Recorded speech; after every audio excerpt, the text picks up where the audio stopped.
With most games, it's usually good practice to browse the options menu before starting the game, to see if there are any settings you can change that better suit your playing style, as everybody's is different. I will show all the available options on screen, but only talk about the ones I think that are important. But one thing to bear in mind is that the options menu does change over time, and more options will be added, I'm sure.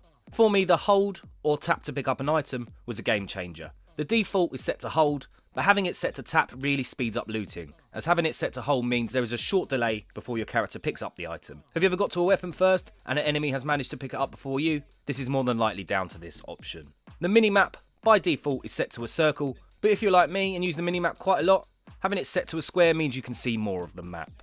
It's always good practice to adjust your controller sensitivity to your playing style. I usually have my sensitivity set to low with the intention of bringing it up over time. Every game is different and it always takes some adjustment moving from one game to another, from PUBG to Blackout for example.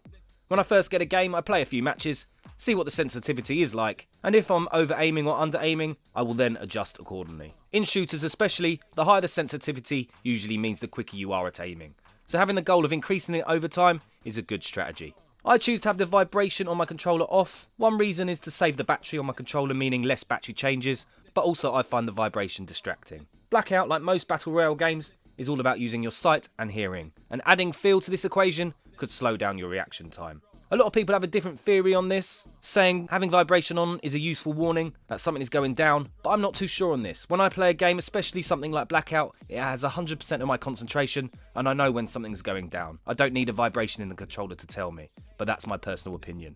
I choose to have the music off in Blackout, and that's the same for most games I play, apart from heavily based story games like Red Dead Redemption 2, where music plays a huge part in telling the story and setting the mood. It's more of a personal thing really, but hearing the same song loop over and over again can get tedious, especially when you are in the main menu. Also, if there's any in-game music, it can mask useful sounds like footsteps. Blackout doesn't have much in-game music as it pushes you to rely on your ears to hear approaching enemies and their location. Also, I have my audio set to high boost as it works the best with my audio equipment, and I like to have subtitles on just so I can read along.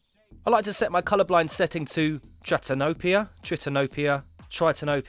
I probably butchered it. No, I definitely did butcher it. Sorry about that. The reason for this is it usually makes colours like your teammates' colour icons stand out a bit better. Also, in games like PUBG where there are blood spurts when shooting an enemy, it changes the colour to purple, which is a lot more visible than red, especially at a distance, and it helps you recognise if you have hit an enemy or not. There are other settings you might find useful, like sprint cancels reload, auto mantle, and ladder mounting, so I definitely advise checking them out before your next match. But as I said, these are more down to personal preference.